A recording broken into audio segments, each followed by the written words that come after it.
நாக்குல இருந்து ஆசனவாய் வரையும் இருக்கிற புண்கள் நிறைய பேருக்கு இருக்கு. அஜீரண சம்பந்தமான பிரச்சனைகள் இருக்கு, கேஸ்ட்ரிக் பிரச்சனை இருக்குது, மலச்சிக்கல் இருக்குது, மலமே போறதில்ல, கழிவுகள் வெளியேறதில்ல, ஜீரணம் ஆகுறதில்ல, எது சாப்பிட்டாலும் நெஞ்சிலே இருக்கு அப்படின்ற எல்லா விஷயத்துக்கும் நான் ஒரு 2 பொடி சொல்றேன். அது முழுமையான தீர்வு தரும் சொன்னீங்கல்ல, அது என்ன பொடி என்னன்றத மக்கள் சொல்றேன். நல்லது. அதாவது இப்போ எல்லா இளைஞர்களும் என்ன பண்றாங்கன்னா, வீட்டுல சாப்பிடறது குறைச்சுக்கிறாங்க. அப்படியே சாப்பிட்டாலும் அம்மா கொடுத்தாம்மா என்ன 2 இட்லி போதுமா போதும் அப்படின்ட்டு நண்பர்களோட வெளியே போய் இந்த ரோட்ல கடை போட்டுட்டு இருக்கிறவங்க, இதை விட பெரிய கடையாகவும் இருக்கும், ஆனா பூரா ஃபாஸ்ட் ஃபுட் கடையா இருக்கும். இந்த பேல்பூரி, பிஸா, அப்படி என்னது 2 மணி பிரியாணி, 3 மணி பிரியாணி, 4 மணி பிரியாணி, நைட் பிரியாணி, அசிங்கமா வாழ்றாங்க. வாழ்க்கை முறையோட யாரும் வாழ்றாங்க. Chicken noodles, mutton noodles. ஒரு ஞான தொடர்பு, வேதாத்ரி மகரிஷியோட தொடர்பு, ஜக்கி வாசுதேவ் ஐயாவோட தொடர்பு, ரவிசங்கர் ஐயாவோட தொடர்பு, இப்படி ஞானிகளோட தொடர்பு இருக்கிறவங்க மட்டும்தான் கொஞ்சம் ஓரளவுக்கு வாழ்க்கையை செழிப்பா வாழ்ந்துட்டு இருக்கிறாங்க. அதுக்காகத்தான் அவங்க எல்லாம் அவதரிச்சிருக்கிறாங்க. நம்மளையெல்லாம் வழிநடத்தி தமிழ் மக்களை, நம்முடைய இந்திய மக்களை சரியான வழியில போக பண்ணி அவங்களை ஆரோக்கியமா வாழ வைக்கணும், நல்ல வெற்றிகரமான மகிழ்ச்சியான வாழ்க்கை வாழ வைக்கணும் தான் மகான்கள் வந்து அவதரிச்சிருக்காங்க. அந்த மகான்கள் எங்கிருந்து அவதரிச்சாங்கன்னா சித்தர்களுடைய வழியில பயிற்சி பண்ணி அவதரிச்சாங்க. நானும் சித்தர்களுடைய வழியில சிவானந்தபுரம் சாருடைய உபதேசத்தை ஏத்து என் வாழ்க்கையை நடத்திட்டு இருக்கிறதுனால ஒவ்வொன்றும் பார்க்கும்போது எனக்கு மனசு கஷ்டமா இருக்குது. ஒன்றும் இல்லை, என் பையனே சொன்னா கேட்க மாட்டான், முடியாது. காரணம் அவனுடைய நண்பர்கள் அவங்க எல்லாம் கூட்டிட்டு போய் எங்க என்ன சாப்பிட்றதும் இல்லை, இந்த கடையில் இது நல்லா இருக்கும், அந்த கடையில் அது நல்லா இருக்குன்னு கடையா நைட்டு போய் இப்போ 2 மணிக்கு இப்பெல்லாம் என்ற ஒரு கலாச்சாரம் வந்திருக்கு. 2 மணிக்கு போய் கிரிக்கெட் விளையாடுறது. 2 மணி நேரத்துக்கு பணம் கட்டிட்டு அதுக்குள்ள வச்சிருக்கான், கட்டி வச்சிருக்கான். 2 மணிக்கு போய் பேட்மிண்டன் விளையாட வேண்டியது, தூக்கத்தை கெடுத்துட்டு அடுத்த நாள் 12 வரைக்கும் தூங்குறது. ஞாயிற்றுக்கிழமை சனிக்கிழமை நைட்டான போச்சு. 3 மணிக்கு தானே கல்லு இல்லைங்க, 11 நல்ல வேலை செய்யல. 11 to 3 பித்தப்பை கல்லீரலுக்கான நேரம் இல்ல. ஆமா, அப்ப நேரத்துல கண்டிப்பா தூங்கணும். சும்மா அதாவது கண்ணபடியே படுத்து இருக்கணும். 11 to 3 நீங்க முழிச்சிட்டு இருந்தீங்கன்னா ஒரு வாரத்துக்கு உங்களுக்கு கஷ்டம். ஜீரண உறுப்புகள் செயல்படாது, முகம் வந்து வாடிடும், தூக்கம் வர்ற மாதிரியே இருந்துட்டு இருக்கும், எல்லாம் பண்ணிடும்.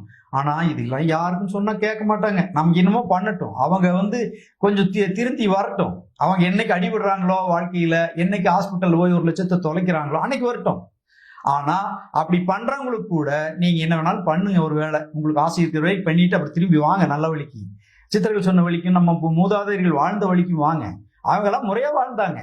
காலையில எழுந்திரிச்சா பழைய சாப்பாடு சின்ன வெங்காயம் போட்டு சாப்பிட்டாங்க, மத்தியானம் 2 பொரியலோட ஒரு பருப்பு ரசம் நெய் ஊற்றி சாப்பிட்டாங்க, இரவில் வந்து நல்ல இட்லி தோசை இந்த மாதிரி மாவு ஆட்டி அதுக்கு தேங்காய சட்னி ஆட்டி, தேங்காய் வந்து பச்சையா சட்னி ஆட்டும் போது வேகிறது இல்லை, அந்த தேங்காய் நல்லது பண்ணும். நீங்க தேங்காய் ஆட்டி குழம்பு வச்சீங்கன்னா கெடுதல் பண்ணிடும். கெடுதல் என்ன, ஜீர்ணிக்காது, அசிடிட்டி ஆயிரும், அவ்வளவுதான். தேங்காய் சட்னியா சாப்பிட்டா ஒண்ணும் இல்லை. ஆனா இன்னைக்கு என்ன ஆகி போச்சுன்னா, இளைஞர்களுக்கு பல உணவுகளை சாப்பிட்டு தேங்காய் சட்னி சாப்பிட்டா கூட ஒரு நெஞ்சு கரிப்பு வருது, அந்த அளவுக்கு ஆயிட்டாங்க.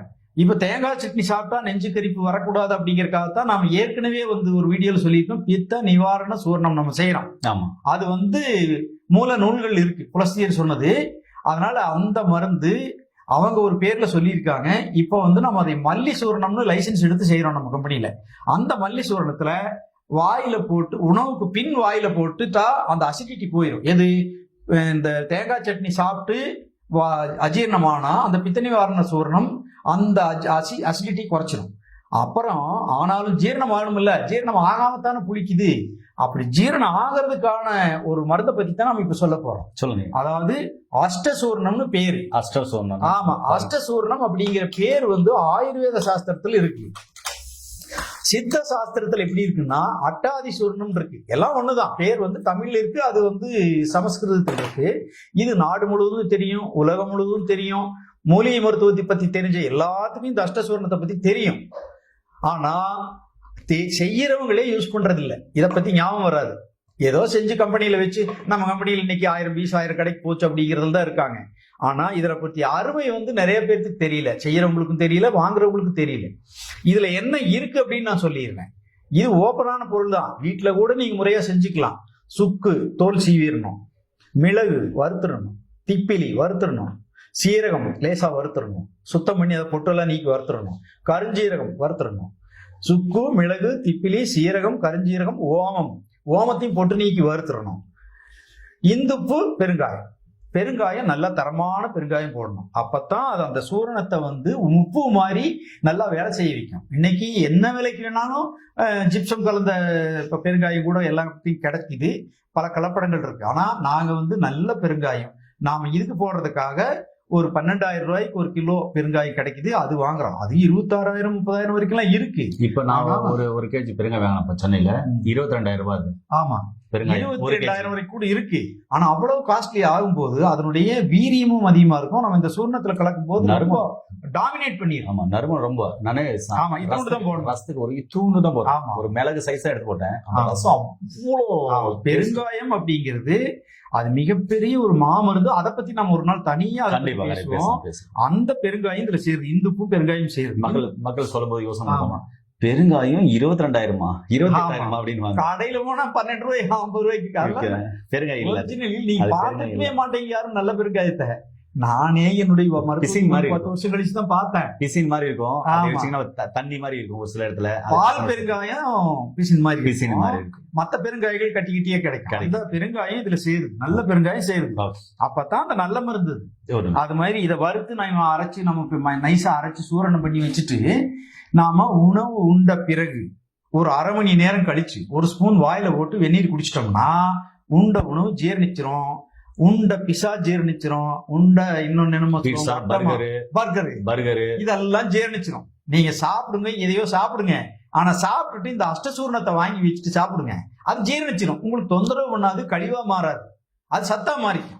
அதுக்கு தான் இந்த காம்பினேஷனை சித்தர்கள் ஆதி காலத்திலிருந்து வடநாட்டு முனிவர்கள் வந்து சமஸ்கிருதத்தில் எழுதி வச்சாங்க, நம்ம நாட்டு முனிவர்கள் தமிழ் எழுதி வச்சாங்க. அதனாலதான் ஆயுர்வேதத்துல அஷ்டசூர்ணம்னு சொல்றோம், தமிழ்ல அட்டாதி சூர்ணம் அப்படிங்கிற நான் லைசன்ஸ் எடுத்திருக்கிறேன்.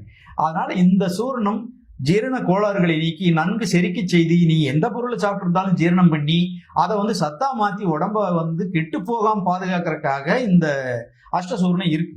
இதை நாம வந்து தமிழர்கள், தமிழ் மக்கள் உலகத்துக்கு எடுத்து சொல்லணும். நம்மளும் சாப்பிட்டு பலனை அறிஞ்சு மற்றவங்களுக்கு சொல்லி வாழ வைக்கணும்.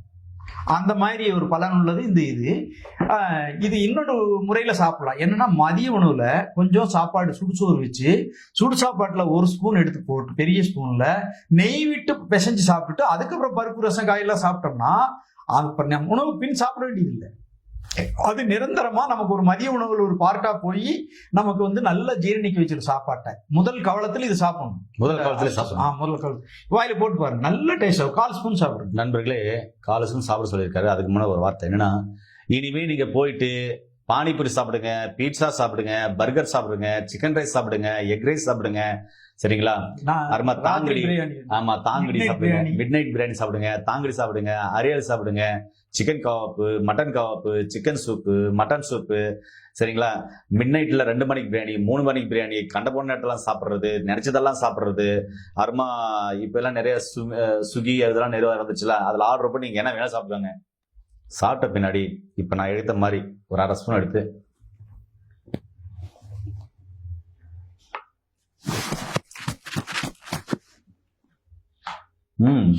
வெந்நீர் குடிக்கணும். சாப்பிட்ட உடனே ஒரு 1/2 டம்ளர் வெந்நீர் குடிச்சிட்டோம்னா அது வீரியமா உடனே வந்து அர்ஜென்ட்டா வேலை செஞ்சிடும், சீக்கிரமா. நல்லா மனமா இருக்கு, சுவையும் இருக்கும், இருக்கு, காரம் இருக்கு, அந்த உப்பு டேஸ்ட் சூப்பரா இருக்கு. இதைய அஜீரணத்துக்கு உபயோகிச்சு நீங்க இதுவரைக்கும் செஞ்ச தவறுகளால் உங்க உடம்பு வந்து அஜீரணமாய் கெட்டு இருந்தா ஜீரண சக்தியை அதிகப்படுத்துறதுக்கும் சாப்பிட்டது ஜீரணமாய் உடம்புல சேர்றதுக்கும் நீங்க இந்த அஷ்டசூர்ணத்தை வாங்கி பயன்படுத்துங்க. ரொம்ப நல்ல ஜீரண சக்தி ஏற்படும். ஆனா இதுவரைக்கும் நீங்க சாப்பிட்டதுல குடல்களில் கழிவு தேங்கி இருக்கும், சிறு உடல் பெருங்குடல்ல கழிவு தேங்கி இருக்கும். அதுக்கு அந்த கழிவை வெளியேற்றணும் இல்ல, அதுக்கு தான் சித்தர்கள் வந்து நம்ம மலச்சிக்கல் நிவாரண சூர்ணம்னு கிளினிக்ல கொடுக்குறோம். நம்ம லைசன்ஸ் எடுத்திருக்கிறது வந்து நிலவாகை சூர்ணம்னு எடுத்திருக்கிறோம். இந்த நிலவாகை, சுக்கு, மிளகு, ஓமம், வாயுவிலங்கம் முறைப்படி சுத்தி பண்ணி அதனுடைய எடைக்கு போட்டு கூட நான் என்ன பண்ணியிருக்கேன் அப்படின்னா என்னுடைய ஒரு ஆலோசனைப்படி கொஞ்சம் கருவேப்பிலையை வறுத்து போட்டிருக்கிறோம். அதனால என்ன ஸ்பெஷலா நான் செஞ்சிருக்கிறேன். இது என்னுடைய கிளினிக் மட்டும் ஸ்பெஷலா செஞ்சிருக்கிறேன். மற்றபடி கடைகளுக்கு கொடுக்கும்போது என்ன ஃபார்முலாவோ அதுபடி நம்ம கடைகளுக்கு அனுப்புறோம். இது நம்ம கிளினிக்ல கொடுக்கறதுக்காக கொஞ்சம் கருவேப்பிலை சேர்த்து செஞ்சு வச்சிருக்கிறோம்.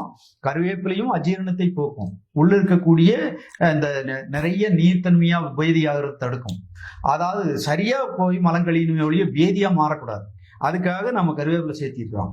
அதனால இந்த அஷ்டசூர்ணத்தை 3 வேளையும் உணவுக்கு பின் சாப்பிட்டுட்டு அல்லது மதியமும் உணவுக்கு முன் நெய் கலந்து சாப்பிட்டுட்டு டேஸ்டா இருக்கும், நல்ல இட்லி பொடி மாதிரி. இரவு படுக்கும் போது இந்த மலச்சிக்கல் நிவாரண பொடிய 1 ஸ்பூன் எடுத்து 1/2 டம்ளர் வெந்நீர்ல கலந்து குடிச்சிட்டு தூங்கிட்டோம்னா கபதோஷங்கள் விலகும், கபம் இருந்தா வெளியே போயிடும், பித்தம் இருந்தா வெளியே போயிடும். அதே மாதிரி உடல் வலி குறையும். நல்ல காலையில் எழுந்திரிச்சு ஒரே தடவை மோசம் ஃபுல்லா போயிடும், நிம்மதியா இருக்கலாம். அப்போ ஜீரணிக்கிறதுக்கு ஒண்ணு, கழிவு நீக்கிறதுக்கு ஒண்ணு. அதே மாதிரி உணவுக்கு பிறகு புளியே பவந்தா சாப்பிட்றதுக்கு பித்த நிவாரணம் சொல்லணும். அது நம்ம ஏற்கனவே சொல்லியிருப்போம், மீண்டும் அது நம்ம விளக்கலாம் உங்களுக்கு. இந்த 3 பொடிகளை நீங்க வீட்டுல வாங்கி வச்சுக்கும் போது பெரிய செலவில்லை, இல்ல எளிமையான மூலிகை மருத்துவம். ஒரு சாப்பாடு, ஒரு பிரியாணி சாப்பிட செலவாகும், பிரியாணி சாப்பிட செலவு ஆகாது, அது கூட ஆகாது. சரி, நம்ம சித்த மருத்துவத்துல அப்படியெல்லாம் ஒரு காஸ்ட்லியான ஒரு விலைக்கு விற்க சொல்லி நம்ம சித்தர்கள் சொல்லல. மக்களுக்கு சேவை செய்யணும், மக்களை காப்பாற்றணும். தமிழ் மக்கள் தமிழ்நாட்டுல எல்லாரும் ஆரோக்கியமா இருக்கணும்னா என்ன சொல்லணுமோ அதெல்லாம் சொல்லிட்டு போயிட்டாங்க. நாம சித்த பாரம்பரிய மருத்துவம் செஞ்சு கொடுத்துட்டு இருக்கிறோம். இப்ப நான் செஞ்சு கொடுத்துட்டு என்ன பண்ணிட்டேன்னா, லைசன்ஸும் எடுத்தா தான் இன்னைக்கு செய்ய முடியுங்கிற நிலைமை வந்து போது நம்ம எல்லா நல்ல மருந்துகளையும் 200 மருந்துக்கு லைசன்ஸ் எடுத்து நல்ல மருந்தா செஞ்சு எளிமையா நான் கொடுத்துட்டு இருக்கிறோம். அப்போ இதெல்லாம் வந்து இன்னும் எஸ்கேஎம்ல இந்த மாதிரி நல்ல இன்காப்ஸ் எல்லாம் கிடைக்குது. எங்க கிடைச்சாலும் ஒரு பாரம்பரிய மருத்துவர் செய்யும் போது இன்னும் நல்லா இருக்கும். நீங்க அதையும் வாங்கிக்கலாம். எங்க கிடைக்குதோ இந்த பொடிகளை வாங்கி பயன்படுத்தி நீங்க ஆரோக்கியமா இருங்க, ஜீரண சக்தி அதிகப்படுத்திக்கிங்க, மலச்சிக்கலை நீக்கிங்க, உடம்பு கழிவுகளை நீக்கிங்க, மகிழ்ச்சியா வாழுங்க. கழிவுகள் இருந்தா தான் மூளை சரியா வேலை செய்யாது. குடல் சுத்தமா இருந்தா மூளை சுத்தமா இருக்கும். குடல் எப்ப கெடுதா இப்ப மூளை கெட்டுரும். அதனால எதுவும் கெடாத அளவு உணவு பழக்கத்துக்கு வாங்க. அப்படி ஒரு வேளை நீங்க சாப்பிட்டுருந்தீங்கன்னா அந்த கெட்டு போனது சரி பண்றதுக்கு இந்த மாதிரி இயற்கை மருந்துகளை யூஸ் பண்ணுங்க. நல்லா இருங்க, மகிழ்ச்சியா வாழுங்க. ஏனே உங்களுக்கும் வயிறு சார்ந்த பிரச்சனைகள், அசிடிட்டி பிரச்சனைகள், மலச்சிக்கல் சார்ந்த பிரச்சனை, ஜீரணமாகல, உடல் உஷ்ணமா இருக்கு அப்படின்னு சொல்ற எல்லா பிரச்சனைக்கும் ஒரு அற்புதமான தீர்வு இந்த மருந்துகள் இருக்கு. வாங்கி பயன்படுத்துங்க. நோய் நொடி இல்லாம ஆரோக்கியமா இருக்கும். மீண்டும் இன்னொரு பதிவு சந்திக்கலாம். நன்றி, வணக்கம். வணக்கம்.